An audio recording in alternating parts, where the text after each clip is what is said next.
setelah menerima pekerjaan Tuhan yang Maha Kuasa di akhir zaman. Dengan makan dan minum firman Tuhan, aku menyadari bahwa hanya dengan percaya dan menyembah Tuhan, umat manusia bisa memiliki nasib dan tempat tujuan yang baik. Dan aku memahami bahwa di dunia yang gelap dan jahat ini, iman kepada Tuhan adalah satu-satunya jalan hidup yang benar. Pada saat itu, putraku duduk di bangku SMP, dan aku sering berbicara dengannya tentang percaya kepada Tuhan. Memberitahunya bahwa manusia diciptakan oleh Tuhan, dan sudah sepantasnya mereka percaya dan menyembah Tuhan. Di dalam hatiku, aku berharap putraku bisa percaya kepada Tuhan bersamaku. Dengan begitu, dia akan bisa menerima pemeliharaan dan perlindungan Tuhan, serta memiliki tempat tujuan yang baik. Tidak lama setelah menerima Tuhan, aku mulai melaksanakan tugasku di gereja. Tetapi karena PKT telah menangkap dan menganiaya orang Kristen, serta menyebarkan rumor tak berdasar di mana-mana, suamiku mulai menghalangi dan menganiayaku. Dia takut aku akan ditangkap karena imanku, dan hal itu juga akan berdampak pada keluargaku. Dan dia sering bertengkar denganku. Namun, putraku sangat mendukung imanku, dan dia sering mencoba membujuk ayahnya untuk tidak menghalangiku. Setiap kali putraku pulang ke rumah di akhir pekan, aku biasanya membagikan cerita-cerita Alkitab dan membaca firman Tuhan bersamanya, kapanpun aku punya waktu. Terkadang, ketika aku melihatnya menonton TV dan tidak membaca firman Tuhan dengan aktif, aku menjadi cemas dan terus mendesaknya untuk membaca firman Tuhan bersamaku. Putraku mengangguk tanda setuju, tetapi kemudian hanya duduk di sana tanpa bergerak.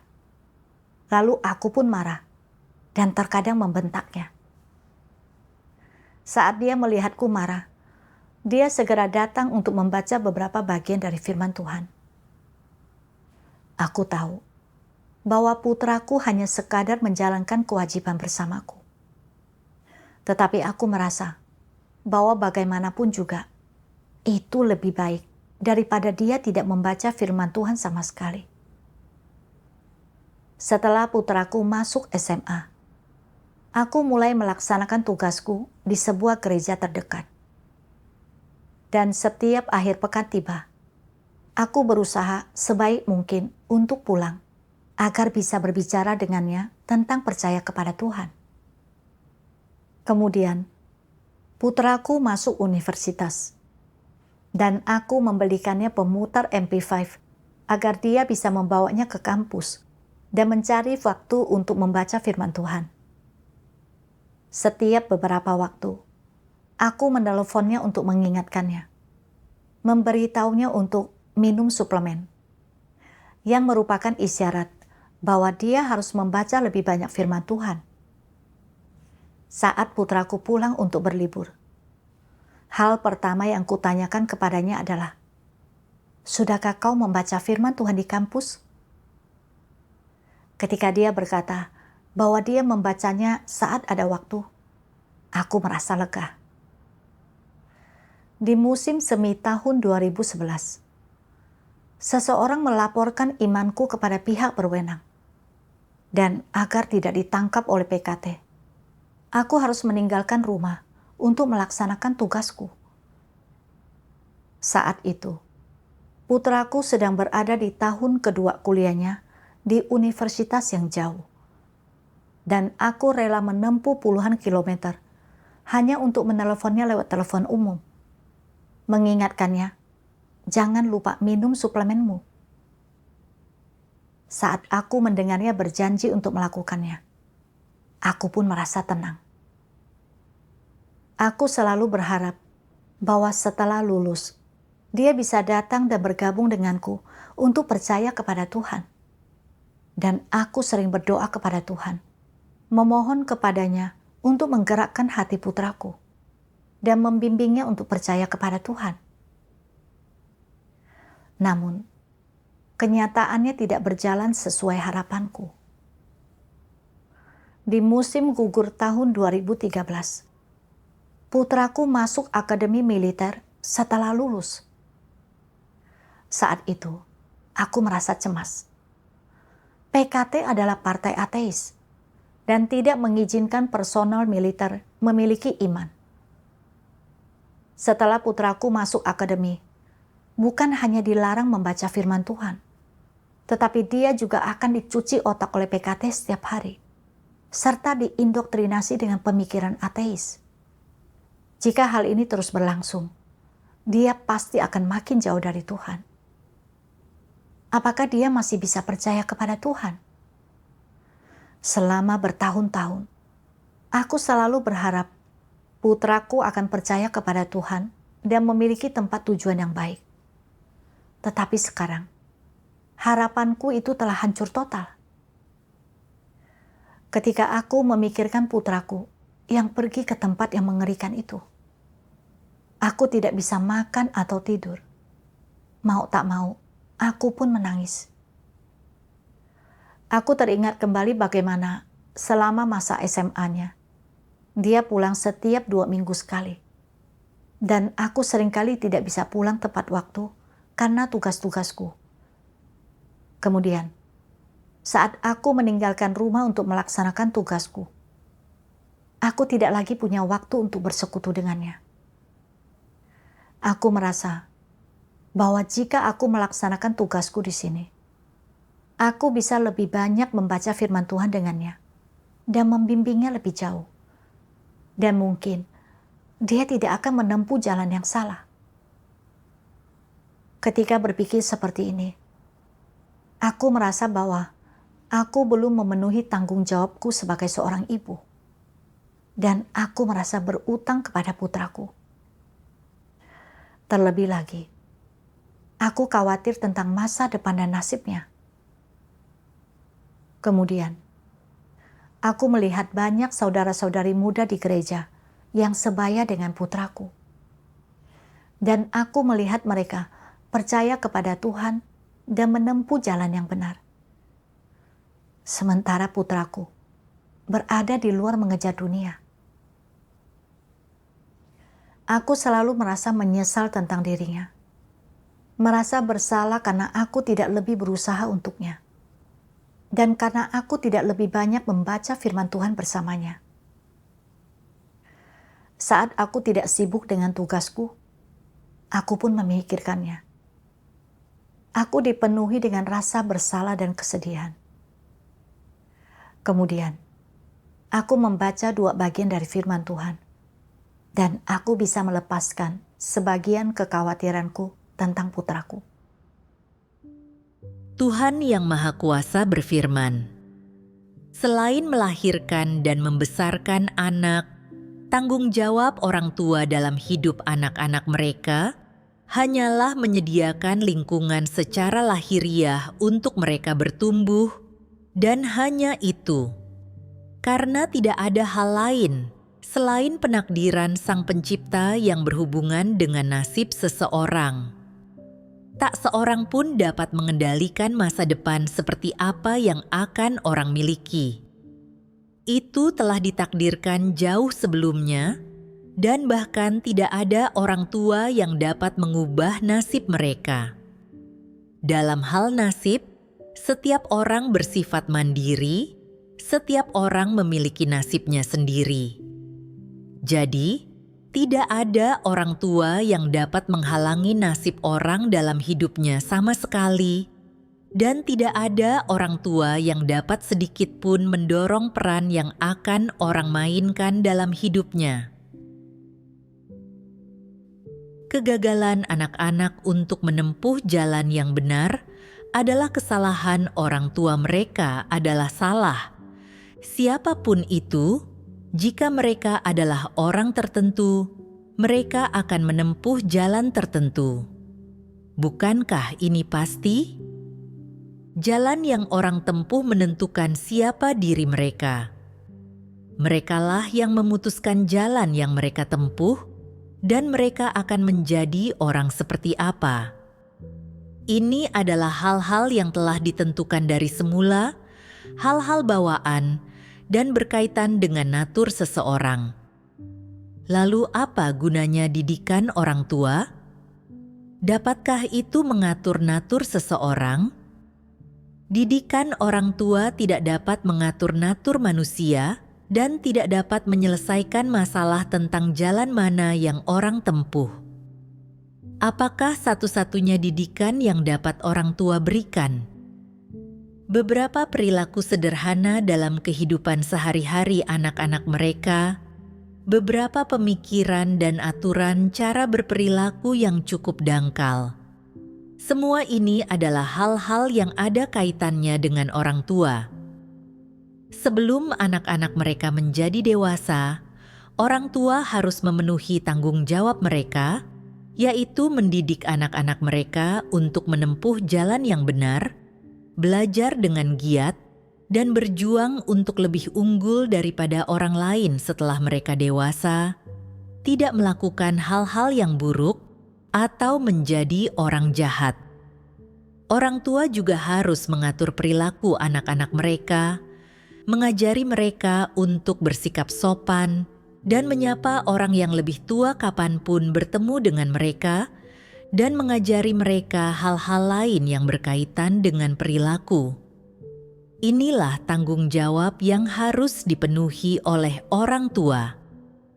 Mengurus kehidupan anak-anak mereka dan mendidik mereka dengan beberapa aturan dasar tentang cara berperilaku, itulah pengaruh orang tua.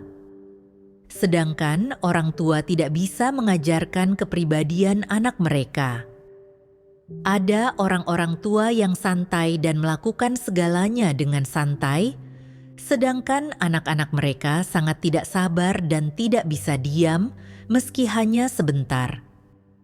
Mereka mencari uang sendiri ketika berusia 14 atau 15 tahun, mengambil keputusan mereka sendiri dalam segala hal, tidak membutuhkan orang tua mereka, dan mereka sangat mandiri. Apakah ini diajarkan oleh orang tua mereka? Tidak. Oleh karena itu, kepribadian, watak, bahkan esensi, serta jalan yang orang pilih di masa depan, sama sekali tidak ada kaitannya dengan orang tua mereka. Ada masalah dengan ungkapan, memberi makan tanpa mengajar adalah kesalahan ayah. Meskipun orang tua memiliki tanggung jawab dalam mendidik anak-anak mereka, tetapi nasib seorang anak tidak ditentukan oleh orang tuanya, melainkan oleh natur anak tersebut. Dapatkah pendidikan menyelesaikan masalah natur anak? Itu sama sekali tidak dapat menyelesaikannya. Jalan hidup yang ditempuh seseorang tidak ditentukan oleh orang tuanya, tetapi telah ditentukan sejak semula oleh Tuhan. Dikatakan bahwa nasib manusia ditentukan oleh surga, dan pepatah ini disimpulkan berdasarkan pengalaman manusia. Sebelum seseorang menjadi dewasa, engkau tidak dapat mengetahui jalan apa yang akan dia tempuh. Setelah mereka menjadi dewasa dan memiliki pemikiran serta mampu merenungkan masalah, mereka akan memilih apa yang akan dilakukan di tengah masyarakat yang lebih luas. Ada orang-orang yang berkata mereka ingin jadi pejabat senior, ada yang berkata mereka ingin jadi pengacara, dan ada pula yang berkata mereka ingin menjadi penulis. Setiap orang memiliki pilihan dan pemikiran mereka masing-masing. Tak ada seorang pun yang berkata, "Aku hanya akan menunggu orang tuaku mendidikku. Aku akan menjadi seperti apapun didikan orang tuaku." Tak ada seorang pun yang sebodoh ini. Setelah beranjak dewasa, pemikiran-pemikiran orang mulai bergejolak dan berangsur-angsur menjadi matang, sehingga jalan dan tujuan di depan mereka menjadi makin jelas. Pada saat ini, orang seperti apa mereka dan di kelompok mana mereka berada, sedikit demi sedikit menjadi jelas dan terlihat. Mulai sejak saat itu, kepribadian setiap orang secara berangsur menjadi jelas, begitupun watak mereka, jalan yang mereka tempuh, arah hidup mereka, dan kelompok di mana mereka berada.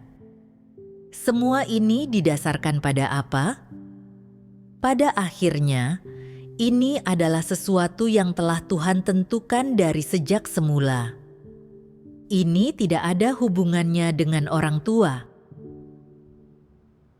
Dari firman Tuhan, aku menyadari bahwa orang tua bertanggung jawab untuk melahirkan dan membesarkan anak-anak mereka, untuk menyediakan lingkungan yang baik bagi pertumbuhan mereka, untuk mendidik mereka agar menjadi orang baik, berjalan di jalan yang benar, dan tidak melakukan hal-hal buruk sebelum mereka mencapai usia dewasa, serta untuk mengajarkan mereka prinsip-prinsip dasar berperilaku. Namun, nasib seorang anak dan jalan hidup yang mereka tempuh, semuanya telah ditentukan oleh Tuhan. Dan itu bukan sesuatu yang bisa diputuskan atau dikendalikan oleh orang tua. Setelah anak-anak tumbuh dewasa, mereka memiliki pemikiran dan pilihannya sendiri. Mereka termasuk jenis orang seperti apa, termasuk ke dalam kelompok mana mereka, dan jalan mana yang mereka pilih. Semuanya akan menjadi jelas. Namun, aku dengan keliru berpikir bahwa ketika putraku tumbuh dewasa dan tidak percaya kepada Tuhan, atau tidak menempuh jalan yang benar, itu adalah kegagalanku sebagai seorang ibu. Dan itu akibat aku tidak lebih banyak membacakan firman Tuhan untuknya, atau tidak cukup banyak membimbingnya, yang menyebabkan dia menempuh jalan duniawi. Selama 10 tahun terakhir, aku hidup dalam rasa bersalah yang mendalam, terus-menerus merasa berutang kepadanya. Aku telah percaya kepada Tuhan selama bertahun-tahun, tetapi aku belum memandang orang dan segala hal berdasarkan firman Tuhan. Ini benar-benar memalukan. Putraku memilih untuk tidak menempuh jalan iman, juga ditentukan oleh naturnya yang tidak mencintai kebenaran. Sebenarnya, aku cukup sering berbicara kepadanya tentang percaya kepada Tuhan saat di rumah. Tetapi dia tidak tertarik pada firman Tuhan. Setiap kali aku harus menelepon dan mendesaknya, dia hanya membaca sedikit firman Tuhan untuk menenangkan hatiku. Seiring dia tumbuh dewasa, dia menjadi terpikat pada dunia, ketenaran, dan keuntungan. Sehingga secara alami, dia memilih untuk menempuh jalan duniawi. Bahkan jika aku tidak meninggalkan rumah untuk melaksanakan tugasku dan tetap tinggal di rumah untuk membacakan firman Tuhan kepadanya setiap hari, dia tetap tidak akan percaya kepada Tuhan. Nasib dan jalan yang dia tempuh bukanlah hal yang bisa kukendalikan sebagai ibunya. Hal ini berkaitan dengan naturnya dan juga bergantung pada apa yang telah ditetapkan Tuhan. Ada seorang saudari yang mengabdikan dirinya untuk melaksanakan tugas secara penuh waktu setelah lulus dari perguruan tinggi. Tetapi dia diserahkan ke kantor polisi oleh ayahnya yang bukan orang percaya. Setelah dia dibebaskan, dia terus percaya kepada Tuhan dan melaksanakan tugasnya. Saudari lain menempuh pendidikan di universitas bergengsi. Dan ketika dia mendengar firman Tuhan, dia sangat tersentuh dan bertekad untuk percaya kepada Tuhan. Sehingga dia meninggalkan studi pasca sarjananya dan mulai melaksanakan tugas serta mengorbankan dirinya sepenuh waktu demi Tuhan. Dari fakta-fakta ini, aku melihat bahwa jalan hidup yang dipilih seseorang benar-benar tidak bergantung pada orang tuanya. Suatu hari, ketika aku sedang dalam saat teduh aku membaca firman Tuhan ini. Tuhan Yang Maha Kuasa berfirman, tuntutan yang dimiliki sebagian orang tua terhadap anak-anak mereka adalah anak-anak kami seharusnya menempuh jalan yang benar. Mereka seharusnya percaya kepada Tuhan, meninggalkan dunia sekuler, dan melepaskan pekerjaan mereka. Jika tidak, saat kami masuk ke dalam kerajaan, mereka tidak akan bisa masuk dan kami akan terpisah dari mereka. Alangkah indahnya jika seluruh keluarga kami dapat masuk ke dalam kerajaan bersama-sama. Kami dapat bersama-sama di surga, sama seperti saat kami berada di bumi. Saat kami berada di dalam kerajaan, kami tidak boleh meninggalkan satu sama lain. Kami harus tetap bersama di sepanjang zaman. Kemudian, ternyata anak-anak mereka tidak percaya kepada Tuhan dan malah mengejar hal-hal duniawi, berusaha mendapatkan banyak uang dan menjadi sangat kaya.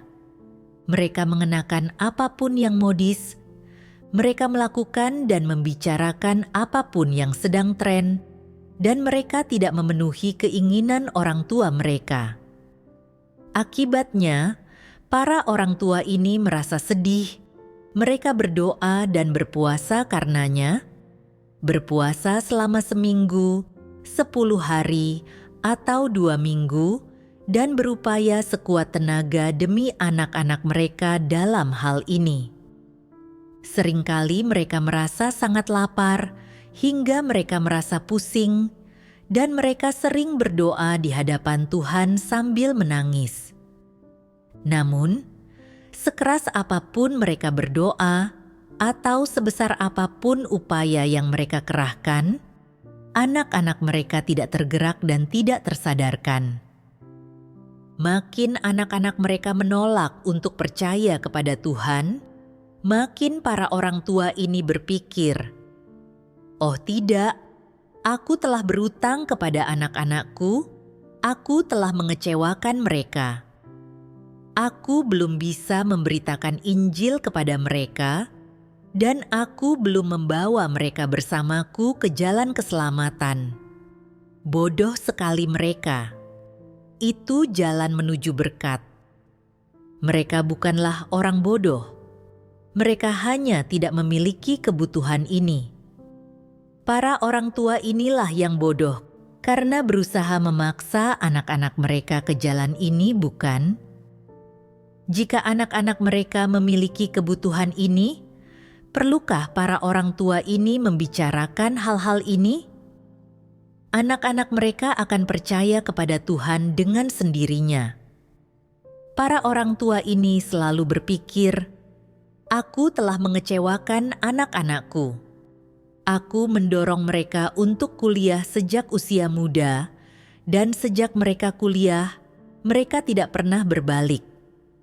Mereka tidak mau berhenti mengejar hal-hal duniawi, dan setiap kali mereka pulang, mereka hanya berbicara tentang pekerjaan, menghasilkan uang, tentang siapa yang mendapatkan promosi atau membeli mobil, siapa yang menikah dengan orang kaya, siapa yang pergi ke Eropa untuk pendidikan lebih lanjut atau belajar di luar negeri, dan mengatakan betapa hebatnya kehidupan orang lain. Setiap kali mereka pulang ke rumah, mereka membicarakan hal-hal itu, dan aku tidak ingin mendengarnya, tetapi tidak ada yang dapat kulakukan. Apapun yang kukatakan untuk membuat mereka percaya kepada Tuhan, mereka tetap tidak mau mendengarkan. Akibatnya, mereka berselisih dengan anak-anak mereka. Setiap kali mereka bertemu dengan anak-anak mereka, wajah mereka muram.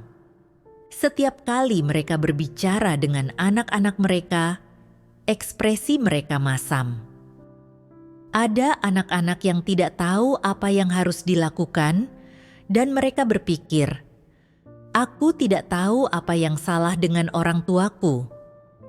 Jika aku tidak percaya kepada Tuhan, itu artinya aku tidak percaya kepadanya. Mengapa mereka selalu memperlakukanku dengan sikap seperti ini? Kupikir makin orang percaya kepada Tuhan, makin mereka menjadi orang yang lebih baik. Mengapa orang-orang yang percaya kepada Tuhan memiliki kasih sayang yang sangat sedikit terhadap keluarga mereka? Para orang tua ini sangat khawatir tentang anak-anak mereka, hingga pembuluh darah mereka hampir pecah, dan mereka berkata, "Mereka bukan anak-anakku. Aku memutuskan hubungan dengan mereka, aku tidak mengakui mereka." Mereka mengatakan itu, tetapi sebenarnya bukan itu yang mereka rasakan. Bukankah orang tua yang seperti ini bodoh? Mereka selalu ingin mengendalikan dan menguasai segala sesuatu. Mereka selalu ingin menguasai masa depan anak-anak mereka, keyakinan mereka, dan jalan yang mereka tempuh. Ini sangat bodoh. Itu tidak pantas. Apa yang diungkapkan Tuhan benar-benar tepat. Inilah tepatnya yang ada di dalam hatiku. Dan beginilah caraku bertindak. Ketika putraku masih sekolah, dalam hatiku, aku sudah merencanakan bahwa setelah dia lulus, kami akan percaya kepada Tuhan bersama dan masuk ke dalam kerajaan sebagai ibu dan anak. Alangkah indahnya itu. Jadi ketika putraku pulang ke rumah, aku meluangkan waktu untuk berbicara dengannya tentang percaya kepada Tuhan. Mendesaknya berulang kali untuk membaca firman Tuhan. Dan ketika dia tidak mendengarkan, aku pun marah dan terkadang bahkan membentaknya. Ketika dia belajar di universitas di kota lain, aku menempuh puluhan mil untuk meneleponnya dan mengingatkannya untuk membaca firman Tuhan. Dan dengan tidak bernalar, aku berdoa di hadirat Tuhan dan mengajukan tuntutan kepadanya. Memintanya untuk menyentuh hati anakku dan menuntunnya kepada iman. Aku bahkan tidak mampu mengatur nasibku sendiri. Tetapi aku terus berusaha mengendalikan dan memanipulasi nasib putraku. Ingin membuatnya mengikuti jalan yang telah kurencanakan untuknya. Aku benar-benar congkak dan sungguh tidak tahu diri. Ketika aku mengetahui bahwa putraku telah memilih jalan duniawi, aku menjadi cemas, marah, tidak bisa makan atau tidur, dan menyesal karena tidak berusaha lebih keras membimbingnya ke jalan iman. Sebenarnya, kecemasanku disebabkan oleh ketakutan bahwa jika putraku tidak percaya kepada Tuhan, dia akan terjerumus ke dalam bencana. Karena dikendalikan oleh perasaanku, aku mengabaikan maksud Tuhan. Dan hanya bersikeras untuk memaksa putraku percaya kepada Tuhan, meskipun dia tidak menginginkannya. Bahkan dengan tidak bernalar, aku berdoa kepada Tuhan untuk membantuku mewujudkan impianku masuk ke dalam kerajaan bersama putraku. Semua yang kulakukan benar-benar bodoh dan benar-benar dibenci oleh Tuhan. Kemudian, aku membaca lebih banyak firman Tuhan. Tuhan Yang Maha Kuasa berfirman, sebagai orang tua, mengenai sikap yang seharusnya dimiliki terhadap anak-anak mereka yang sudah dewasa, selain memberkati mereka secara diam-diam dalam hati dan memiliki pengharapan yang baik terhadap mereka, mata pencaharian apapun yang dijalani anak-anak mereka, nasib atau kehidupan seperti apapun yang mereka jalani, orang tua hanya bisa membiarkannya terjadi. Tidak ada orang tua yang dapat mengubah semua ini, dan mereka juga tidak dapat mengendalikannya. Meskipun engkau melahirkan anak-anakmu dan membesarkan mereka, seperti yang telah kita bahas sebelumnya, orang tua bukanlah penguasa atas nasib anak-anak mereka. Orang tua melahirkan tubuh fisik anak-anak mereka dan membesarkan mereka hingga dewasa, tetapi mengenai seperti apa nasib anak-anak mereka kelak, itu bukanlah sesuatu yang diberikan atau dipilih oleh orang tua mereka, dan orang tua mereka tentu saja tidak memutuskannya.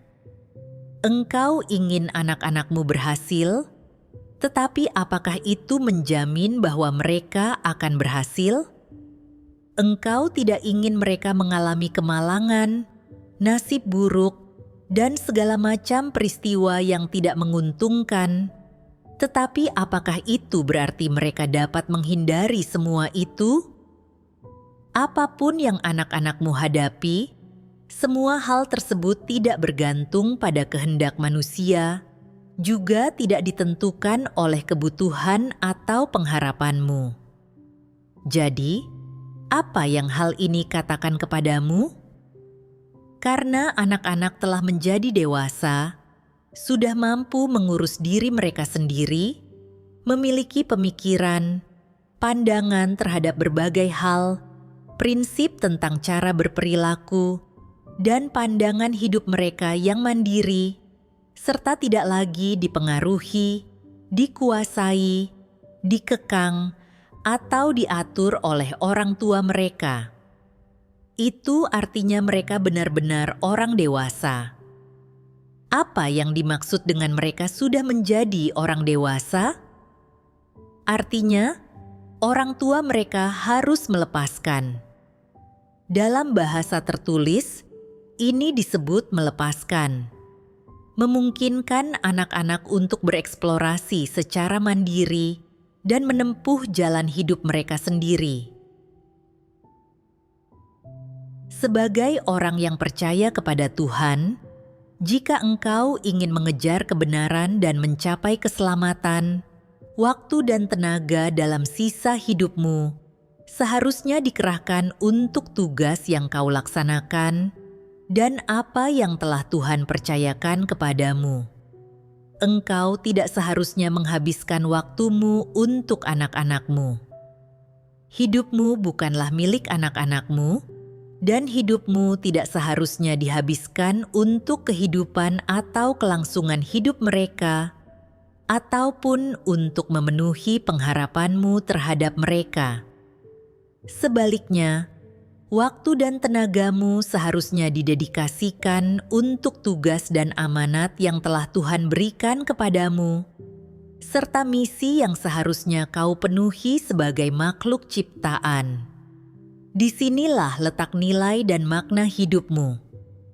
Jika engkau bersedia kehilangan martabatmu sendiri dan menjadi budak bagi anak-anakmu, mengkhawatirkan mereka, dan melakukan apapun untuk mereka agar dapat memenuhi pengharapanmu terhadap mereka, semua ini tidak ada artinya dan tidak ada nilainya, dan itu tidak akan diingat.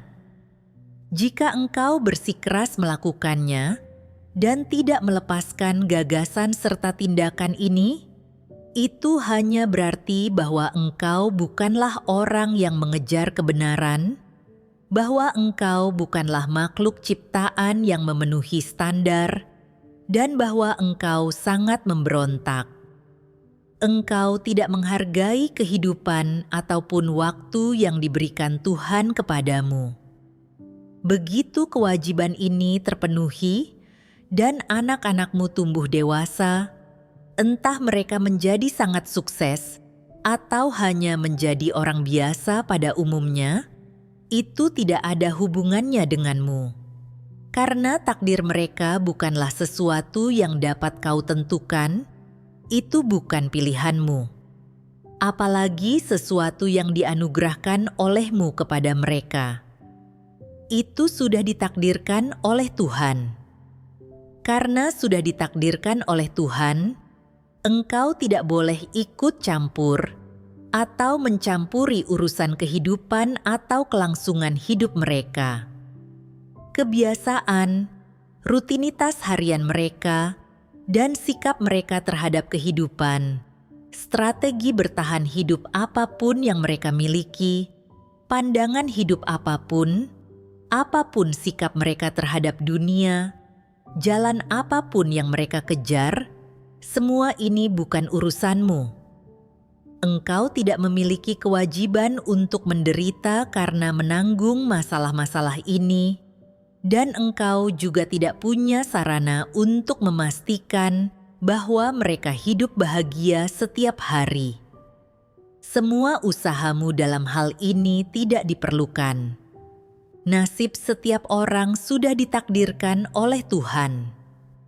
Oleh karena itu, seberapa banyak penderitaan atau berkat yang mereka alami dalam hidup, keluarga, pernikahan, dan anak-anak seperti apa yang mereka miliki, hal-hal apa yang mereka alami di masyarakat, dan peristiwa apa yang mereka alami dalam hidup, bukanlah hal-hal yang dapat mereka ramal atau ubah sendiri. Jadi orang tua bahkan lebih tidak memiliki kemampuan untuk mengubahnya. Firman Tuhan dengan sangat jelas menunjukkan sikap kita yang seharusnya dalam memperlakukan anak-anak kita. Setelah orang tua membesarkan anak-anak mereka hingga dewasa, tanggung jawab mereka sudah selesai. Adapun jalan hidup anak-anak mereka, atau nasib apa yang mereka miliki. Hal-hal ini bukan sesuatu yang dapat diputuskan oleh orang tua. Tanggung jawabku terhadap putraku sudah lama terpenuhi. Jadi tidak seharusnya aku ikut campur dengan cara yang tidak bernalar dalam hidup putraku atau jalan yang dia tempuh. Aku harus tunduk pada kedaulatan dan pengaturan Tuhan, serta menerima bahwa segala sesuatu adalah dari Tuhan. Aku teringat pada Ayub. Sebagai seorang ayah, dia juga berharap anak-anaknya akan percaya dan menyembah Tuhan seperti dirinya. Tetapi, Ayub memiliki prinsip dalam memperlakukan anak-anaknya. Dia hanya memberitakan Injil kepada mereka dan memenuhi tanggung jawabnya sebagai seorang ayah. Mengenai apakah mereka percaya kepada Tuhan, Ayub tidak berusaha menarik mereka untuk percaya, melawan kehendak mereka, dan dia tidak ikut campur dalam jalan hidup yang mereka pilih. Dia tidak berdoa kepada Tuhan untuk anak-anaknya, memohon agar Tuhan menyentuh hati mereka untuk percaya kepadanya. Dia hanya tunduk pada kedaulatan dan pengaturan Tuhan. Penerapan Ayub sesuai dengan maksud Tuhan. Saat membandingkan diriku dengan Ayub, aku merasa malu. Aku sudah makan dan minum begitu banyak firman Tuhan. Tetapi aku tidak memberi tempat bagi Tuhan dalam hatiku. Ketika menghadapi berbagai situasi, aku tidak mencari kebenaran atau memahami maksud Tuhan, melainkan bertindak sembrono menurut kehendakku sendiri. Aku harus mengikuti teladan Ayub dan memperlakukan putraku sesuai dengan prinsip-prinsip kebenaran. Sekarang, putraku masih mengejar hal-hal duniawi. Tetapi aku tidak lagi khawatir tentang masa depan atau takdirnya. Juga tidak merasa sedih atau marah untuknya. Firman Tuhanlah yang telah mengubah pandangan keliruku. Syukur kepada Tuhan.